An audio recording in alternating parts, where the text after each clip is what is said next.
All right. Good evening, everyone.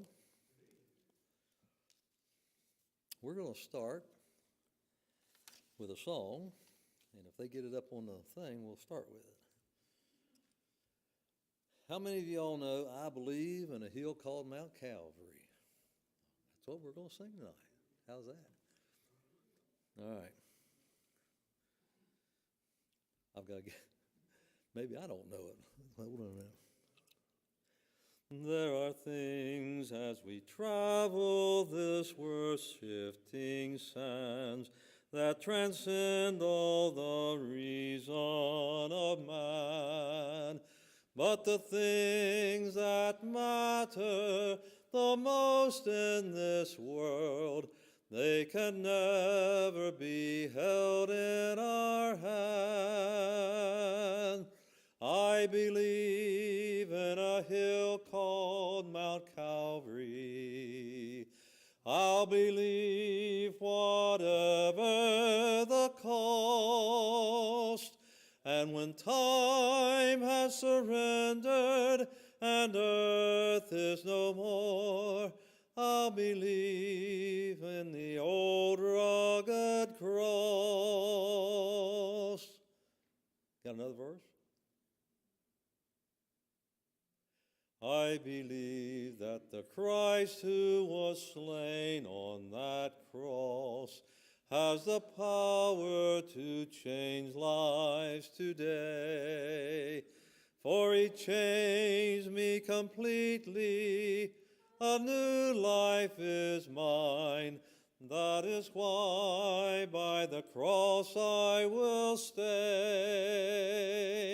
I believe in a hill called Mount Calvary.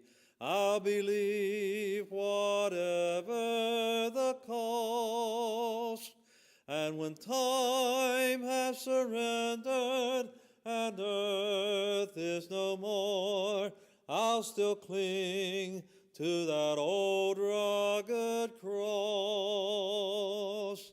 I believe that this life with its great mysteries surely someday will come to an end. But faith will conquer darkness and death and will lead me at last to my friend. I believe in a hill called Mount Calvary. I'll believe whatever the cost. And when time has surrendered and earth is no more, I'll still cling to that old rugged cross. Y'all did know that song. That's good. That's good. Yes, sir.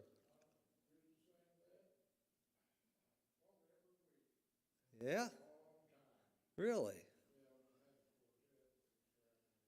Yeah? Yeah? Okay, you sang in a quartet? I never knew that. Charlotte, why didn't you tell us that? Is that right? Well, we're finding out some stuff about you. I'm going to prop you up here on a chair or something. You're going to sing with me.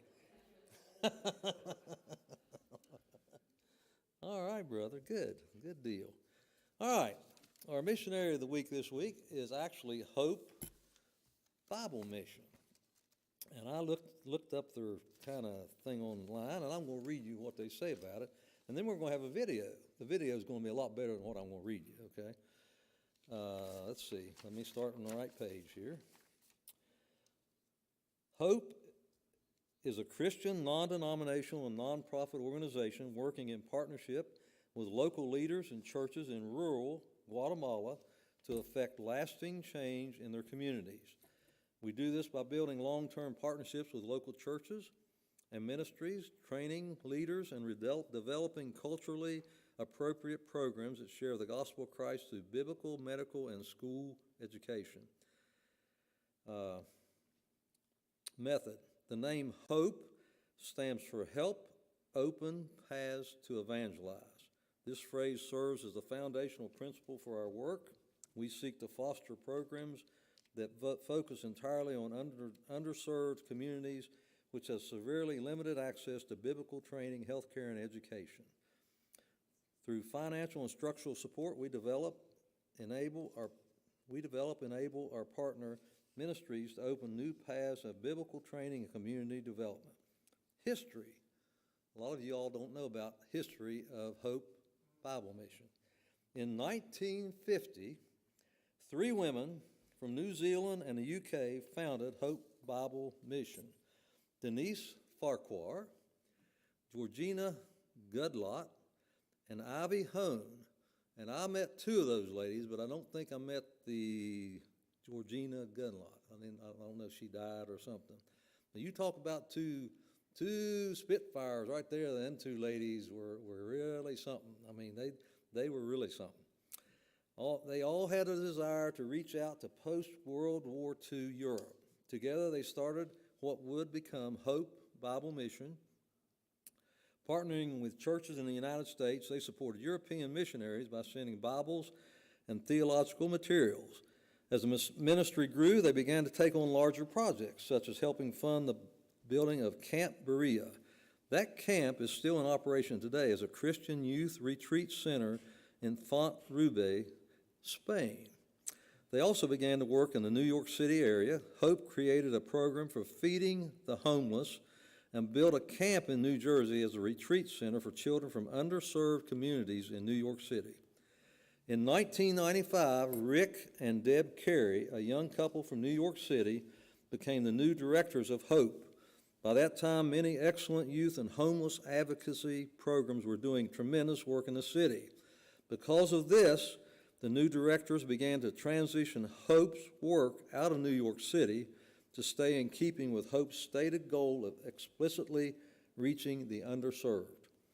Today, Hope continues to follow the vision of 3 ladies in focusing ministry in the rural areas of Guatemala and partnering with missionaries that share the values of Hope Bible Mission. All right. Now, hopefully we have a video, because this video is really good. It shows their work in Guatemala. Hello, friends. We are Rick and Deb Carey and direct the work of Hope Bible Mission. Hope Bible Mission is an evangelical, non-profit ministry working in partnership with local leaders and churches in the Quiche region of Guatemala. We build long-term partnerships with local churches and ministries by training leaders and developing culturally appropriate programs that share the gospel of Christ. We have 3 ministry paths: biblical training of rural pastors and leaders, our Run Hope education initiative that helps teachers and students persevere and complete their education, our aviation partner ministry, Agape, that seeks to provide access to remote areas to edify the church. Es fácil, pasión y servicio. Esas son las 2 palabras que creo que definen qué es Agape Guatemala.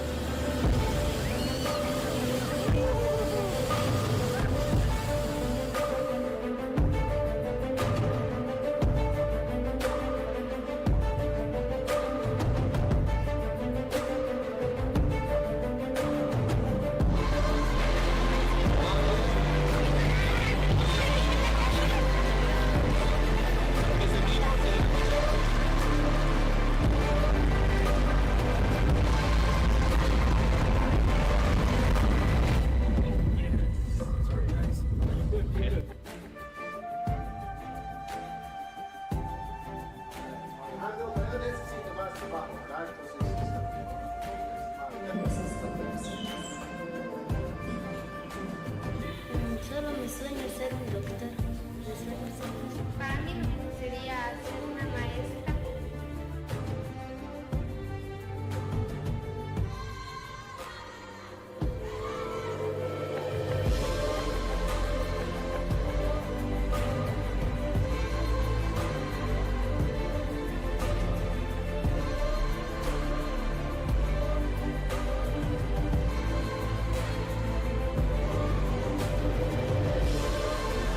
La mies es mucha y los obreros son pocos. Necesitamos que Dios envíe obreros a su mies. Necesitamos que se levante una generación de hombres y mujeres que quieran llevar el Evangelio.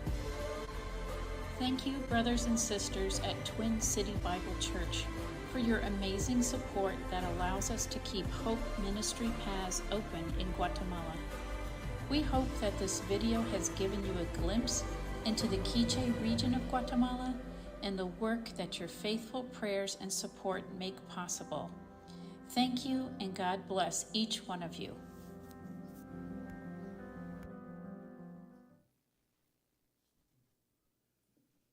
Okay, that was Rick and Deb Carey. Most of us know that. Did you all notice the little guy talking in the airplane hangar there?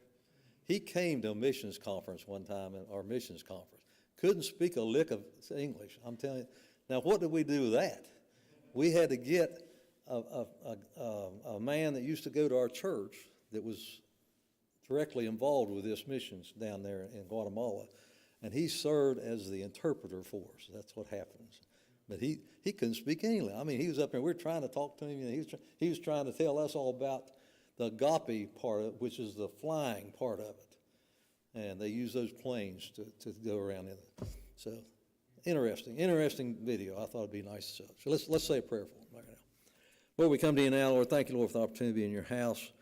God, we love you. We thank you for everything you do in our lives. I pray you'll just continue to watch over us, be with Jessie as he speaks tonight. We'll just give him what we need to hear.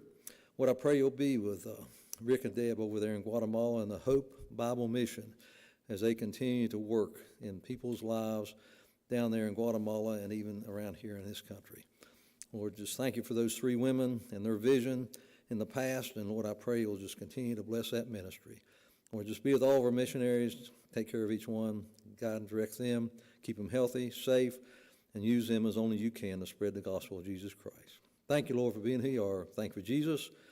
In his name I pray. Amen.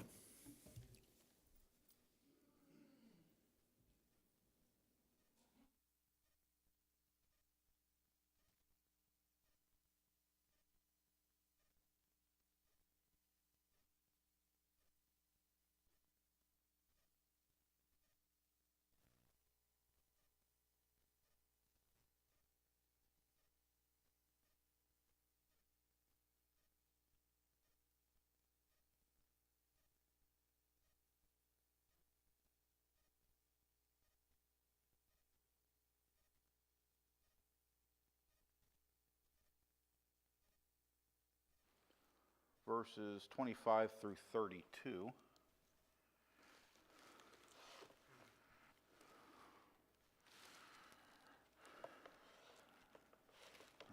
And like the previous three sections, just again like all of them, each verse begins with a specific Hebrew letter. These 8 start with the Hebrew letter Daleth. If I think about it, I might actually try to put together like a PowerPoint or something that has these letters on there so you can see them. But the Daleth is our letter D. It does something else, but we won't go into that right now. Let's see here. So we've seen in Psalm 119 so far that David is on I'll say a push to address the majesty of God's law, okay, through the psalm. And the last, verses 17 through 24, I think we're starting to get into the purpose or the application, I'm trying to remember, of God's law. As we come into verse 25 through 32, I believe we start seeing David's understanding of the need for submission to God's law and its practical application in one's life. We'll go ahead and read through here. Verse 25, it says, "My soul cleaveth unto the dust. Quicken thou me according to thy word. I have declared my ways. Thou heardest me. Teach me thy statutes. Make me to understand the way of thy precepts. So shall I talk of thy wondrous works. My soul melteth for heaviness. Strengthen thou me according unto thy word. Remove from me the way of lying. Grant me thy law graciously. I have chosen the way of truth. Thy judgments have I laid before me. I have stuck unto my testimonies. O Lord, put me not to shame. I will run the way of thy commandments when thou shalt enlarge my heart. So, verse 25 here, my soul cleaveth unto the dust. David starts by making a statement of just I'm trying to think of a way to describe it, the debased condition of his being, just how dry his soul is. His person is so empty, void, desiccated, if you would, to the point where even dust he's willing to cling on to. But he goes on to say, in contrast to that, quicken thou me according to thy word. So he's making this expression of a lack of life. I mean, we know hydration is a critical component to life. But then he contrasts that with quicken me, or make me live. And he says, make me live according to thy word. Or David expressing that his soul exists in a condition wherein his person, that essence of his being, clings to something that's lifeless. And in contrast, David expresses understanding that revival of his life rests in the very expressions of God. Okay, and as we've talked about before, those expressions aren't necessarily just simply here. Those expressions are all around us. It's everything in God's creation. Everything that's in his design is an expression of who he is and his person. It can tell us something about him if we just stop and look at it for a minute. Verse 26 says, I have declared my ways, and thou heardest me. Teach me thy statutes. Now, David expresses here that he has, when he says, I have declared my ways, he's basically said he has documented his own ways. He has taken his, the word here is safer. It's actually the word that's used for book. It can be used for book, right? Context, it can be scroll. Really, in any way, it can be any sort of documentation, physical or otherwise. Basically what he's doing is he's saying to God, he's like, I've documented my ways to you. Now, that could be taken one of two ways. You could take that as meaning, someone saying, he's like, I've documented my ways, and I'm telling you my ways. I don't think that's the spirit of what's happening here. That can't be the spirit of what's happening here with David, with what we've seen thus far, and his expression of his understanding of God's law. What David is saying here is that he has taken account of his own ways.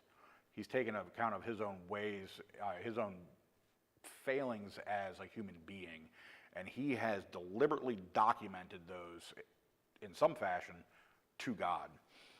In essence, what he's done is he's taken stock of his failure, his sin, and he's confessed that to God. And then it says, and thou heardest me.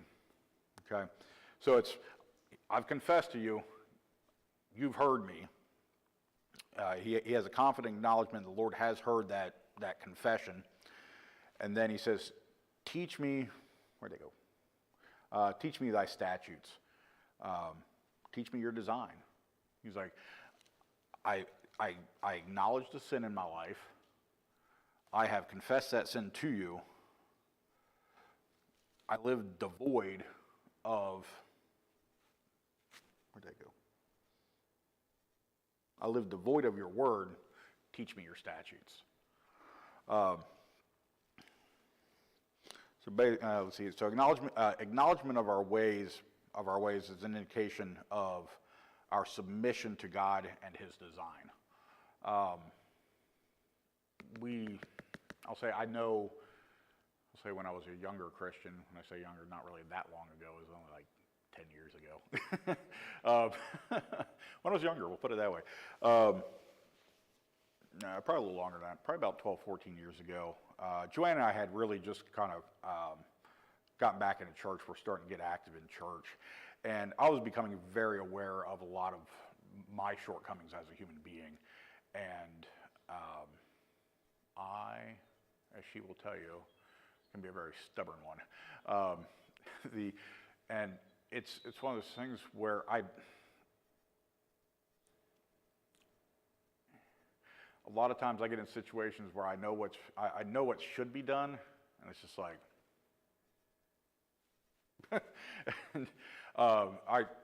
and that's kind of where I was at. It's like I saw this over here. I was beginning to really see what God's design was for our character and our conduct as His image bearers, and how we were supposed to reflect Him in that. But I was in a position where it's like, that's hard. I don't want to do that. I don't want to have to put the effort forth to do that. You know, and I was really, a lot of my prayer was centered around this idea of, Lord, I need you to break me. I need you to do this. I need you to do that. Well, the problem with that was that was a prayer of non-submission. It was saying, I'm not willing to do it. It's like, or I'm not capable of doing, or whatever excuse you want to label it with. I wasn't willing to submit. I was saying, I need somebody to put their foot down on me and make me and hold me down. The problem is that's not submission. That's something else. So acknowledgement of our ways is an indication of our submission to God and His design. When we stand here and say, Lord, I'm flawed, I fail in this area, I have this particular issue, and we take that and we document that with God, we confess that to God, that is the beginnings of a submission to your condition, of a submission to the fact that you are in this condition, that God is the authority over you in this condition, and that you then are going into the realm of finding the answer to correct that condition, and that's going to be here. Submission to God's design is necessary to receive answers from God. You know, I struggled with that for a long time. It's like I prayed and prayed and prayed and prayed. And it's like, why am I struggling in this area? Why am I struggling in this area? Why do I feel like I can't get past this barrier? And eventually I came to realize that I'm not getting past it because of myself. I'm not getting past it because I am a stubborn mule. I wasn't willing to relinquish some element of who I was, my faults, etc., and say, this is wrong. This is wrong. I do have a responsibility in this to identify that this is wrong and to actually seek to submit myself to God. Now, we can't truly correct these issues apart from God. We need that working from God. We need the interaction of the Holy Spirit in our lives. We need the salvation that's only through Jesus Christ before we can even get to that place. But we still have an active responsibility in submitting before God so that God can do that work. A lot of people will turn around and say that line of thinking is what they would call synergistic. That it's requiring that man do a work. It's a very easy solution here. It's not synergistic because that's the way God designed it to be. That's His design. That's what's being expressed here in this in David's words in this psalm. David is saying, "Here I am. I acknowledge these things. I acknowledge these shortcomings. I acknowledge to you this. This is David's submission to God." And then we're going to go on and see where this work that David is wanting to have done in his life is really predicated upon that submission of himself in his life to God's design and God's working in his life. And then, see here, verse 26. Teach me thy statutes. These answers that God gives, these statutes, His design, these answers that He puts into, or that He works into our lives, those are necessary for, I'll say, God answering David in this situation is necessary for David's teaching, or David being taught God's statutes. So we have to acknowledge our condition, not just in that, yeah, okay, I don't match up with that. It's an actual true acknowledgement of I am not correct in respect to this. We acknowledge that before God, and that I'll say that true acknowledgement of it is that submission, and then God returns in answering that submission, and then we see the working out of the teaching of his statutes in our lives. In verse 27 here, make me to understand the way of thy precepts. Okay, teach me thy statutes. Make me to understand the way of thy precepts. So we see kind of a parallel idea. Idea. My West Virginian tongue's getting a hold of me.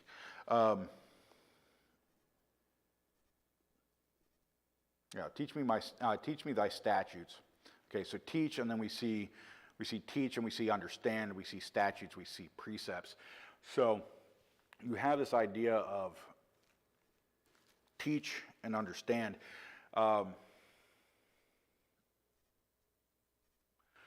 You can have a knowledge of something and not possess an understanding of it. I mean, I can know that plate tectonics is a real thing. I can know that all this geologic pressure works in this way. I can have a general knowledge of something, but I can possess no real understanding of it. I think that's a situation we get ourselves into in a lot of cases. Is we will collect information. I mean, many of us have grown up, lived a large portion of our lives coming to church, receiving information, learning things, but we don't necessarily always get to the point where we've integrated that knowledge integrated that knowledge and started to express that knowledge back out, and seeing the correlations that knowledge possesses or has with God's design, and seeing how it all interworks together. And we fail to develop an understanding of it. So like I just recently started my EMT training, and my nerdy linguist self is getting a kick out of medical terminology, because it's all morphology and semantics and what have you. And it's like, okay, it's like, I know that cardiology is this, what have you, but I find it interesting to get in and see. So you interpret the suffix first, and then the prefix second, and then the root last. So cardiology is a study of the heart. A cardiologist is one who studies the heart, and et cetera. And you can take the words at which point, and you can see them. You can see the word combined, and take all the individual components and start bringing them apart, and realize, oh, that's what this is, and that's what this is, and that's what this is. And it goes beyond learning to do things like that. Goes beyond just, okay, in conversation I can talk about this, hear the word, and I immediately know what it means in its context. But what about this word here? And this is a lot of what I deal with in my own studies. This word here, you have this root. This root comes from, I was like, trace that root all the way back to its origin. It was used this way here, this way here, this way here. We see a branch off this way and a branch off this way. And you see all this interplay, and you really begin to get a full understanding of what a particular word might mean in Scripture. And rather than just having kind of that semi-surface knowledge of what this word means, you get a really full breadth of a lot of the semantic color that goes into how that word is being used, and how it's being defined in its specific context, and what it's actually bringing out. So just a little bit there concerning knowledge versus actual understanding. You might call it knowledge versus wisdom. So make me to understand the way of thy precepts, and then so shall I talk of thy wondrous works. And there we see that idea of that outward expression that comes from understanding. So it's not sufficient to merely learn God's design. One must have understanding of God's design, and understanding demands a complete internalization of his design. I think, what does it say? As a man speaks, therefore he is. What's coming out is indicative of the inner man. So when we start seeing that, here where he says, so shall I talk of thy wondrous works. We're seeing that outward expression of God, of who he is, his design, etc. And you start to see at which point David's understanding that if he submits himself to God, God will do this work in his life, and then the result of that work is going to be that internalization of the design, and that the internalization of that design, that understanding is going to naturally flow out in a communication of who God is, and David's going to begin to better exhibit his role as an image bearer.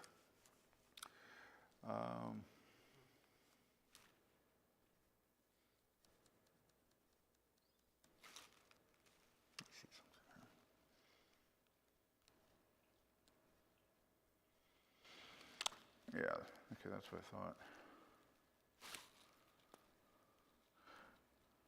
What's interesting too is the word that's translated talk here, where it says, so shall I talk of thy wondrous works. So literally it's like, I will meditate in the things being made difficult, and the things of you being made difficult. He acknowledges these aren't simple things. These aren't necessarily easy things. That's another one, is we want information, easy information, something we can process simply and easily put back out. It doesn't take a lot of work.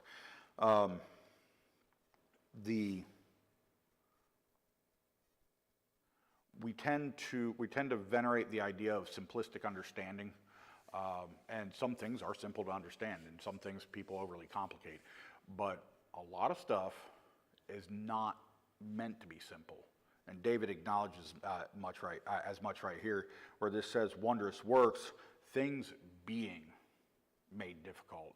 That's the idea that they don't just exist difficult, they've been intentionally made difficult. These things about God have intentionally been made difficult. This isn't something difficult, this isn't something that man has made difficult about God, some sort of confused understanding. This is something that God has made difficult about himself to understand. And we have to realize that some things are difficult to understand. God's made those things difficult to understand. There's a reason he's made those things difficult to understand. Not necessarily for the intent of just hiding it from us, but for the purpose of making us work for it. And you know, it's not this capricious, I just want to make you work harder thing to do it. It's that, you know, we know the human body, the more you work it, don't overwork it, but the more you work it, oftentimes the healthier it is. The same thing for the human spirit, the inner man. The more we intentionally and deliberately work the inner man, the healthier the inner, well, I'll say, with respect to understanding who God is, the healthier the inner man is going to be. So these some things aren't going to come easy, and we have to realize that they're not going to come easy. Sometimes they're going to be pretty dramatic too, and usually they're dramatic because of us. So, but we can't shy away from those things. God's design, his law, is not necessarily an easy thing to work with. It's not an easy thing to understand. And I think because of the difficulty of understanding God's law, its relationship to, I don't even want to say it like that, but it's the relationship to him, its relationship to grace, we have a very hard time, working those two concepts together, and we're like, grace is nice. we just set law over here, that design, and we say, we're not under the law anymore. So, verse 28, my soul melteth for heaviness, strengthen thou me according unto thy word.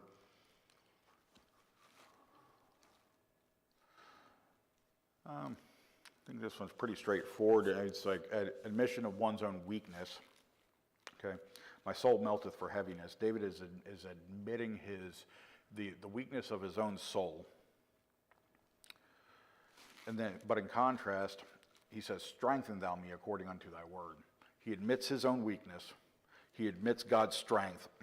And he admits that that only in God's strength is there the design for the revival of his soul. In verse 29, remove from me the way of lying, and grant me thy law graciously. That one was interesting. It says here, a way of falsehood caused to turn aside from me. Okay. David is asking, I'll say asking. David is expressing his desire, or expressing to God his desire that God would take false moments and move those moments away from him as well. And I think that's a very sound thing. And we saw in Job how Job, so often we see something that's false, something that's wrong, and we want to, it flies in the face of what we know to be true, and we want to engage it. We want to take it head on, attack it, and prove to it that it's wrong. Oftentimes, unfortunately, that's not going to be the case. You're not going to succeed. Usually people are pretty steadfast in the fact that they're wrong.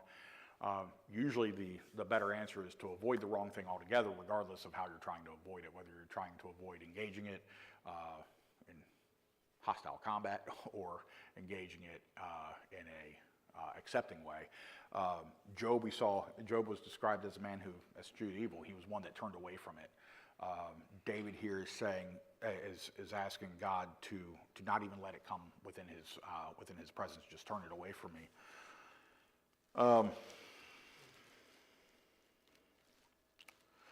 And then he goes on to say, in the law of you, or your law, it favors me. Or it graces me, it favors me. This is God's law favoring a man. And I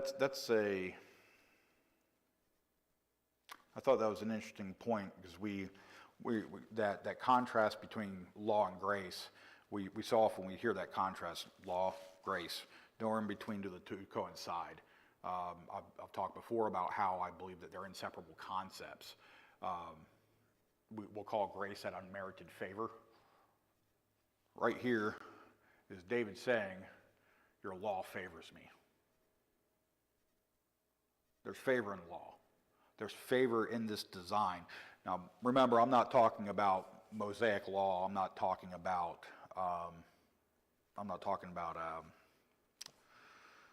ceremonial law, civil law, that kind of stuff. I'm talking about God, who He is, who He is, and His design. What this I can't even think how to explain it. The very essence of God's being. Everything that governs our existence favors humanity. It's trying to take humanity in its fallen condition, because its design was, man meets this condition, man falls into a sinful state, man is now permanently exists in that state, unless there's direct intervention by God. And that direct intervention by God came by way of Jesus Christ. There's submission to God's design. There's faith. God does the work of salvation. Man's now reconciled. He's justified, but he still lives in that. The fallen condition, and he still needs to come along. That design, God's law, doesn't go away. At which point, it doesn't stop there. It continues. That whole thing that's taken that thing, if you would, that's taken man from a state of sin and no understanding to understanding and justification, continues to take man into his sanctification and ultimate glorification.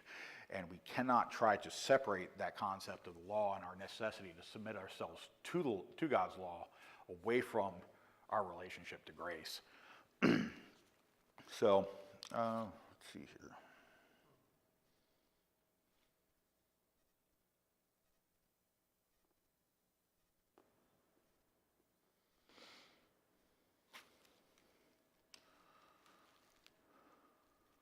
Okay, verse 30. I've chosen the way of truth. Thy judgments have I laid before me. Interesting point here. I'll dig on Calvinism for a minute. They say that man's incapable of choosing truth. David said, I've chosen the way of truth. And here it said, a way of faithfulness I've chosen. So it's not just that it's truth. The idea.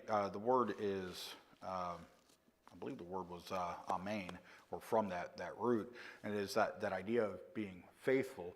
It's that idea of believing. It's that idea of being firm. It's being firm on the only thing that you can be firm on, and that is who God is, his person, the only truth that there is. And then he goes on to say, thy judgments have I laid before me. Okay. Here's David. He's saying, I have chosen the way of truth. And he said, I've taken your judgments, and I've taken your judgments, and I've established them. Okay. Now that's not the establishment in the sense that he's established God's judgments, those things that are who God is. That's not within David's realm of authority. He's saying he's taken God's judgments, his statutes, his commandments, the law, etc. He's taken that and he's established that. He's taken those and he's made a foundation out of those things. David is talking specifically about responsibility he has taken in his own relationship to God to take those things that he has been taught by God, that he's learned about God, and he's laid those before himself as a foundation to stand upon with respect to his relationship to God.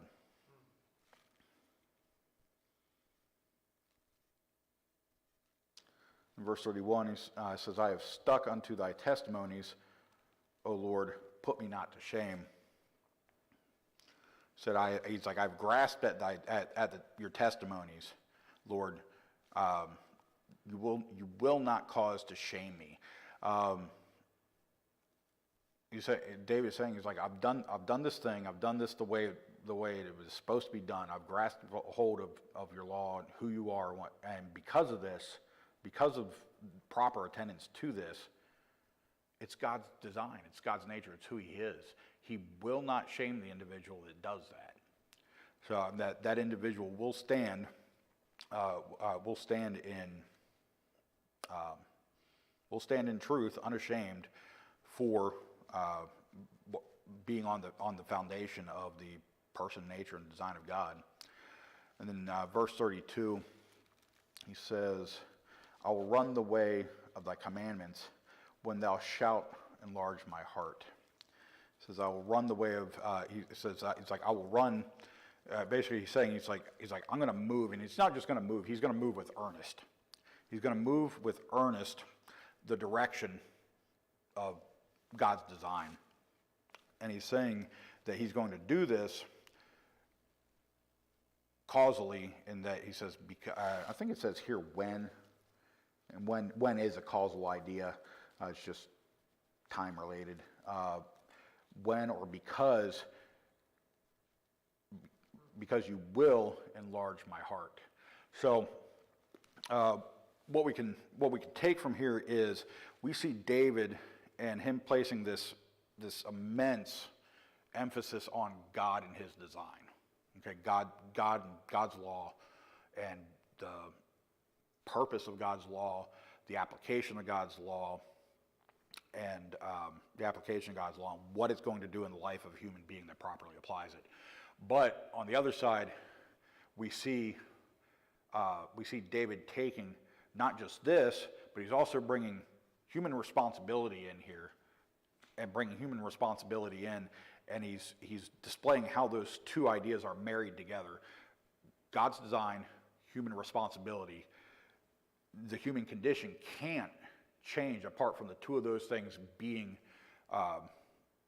exercised together to accomplish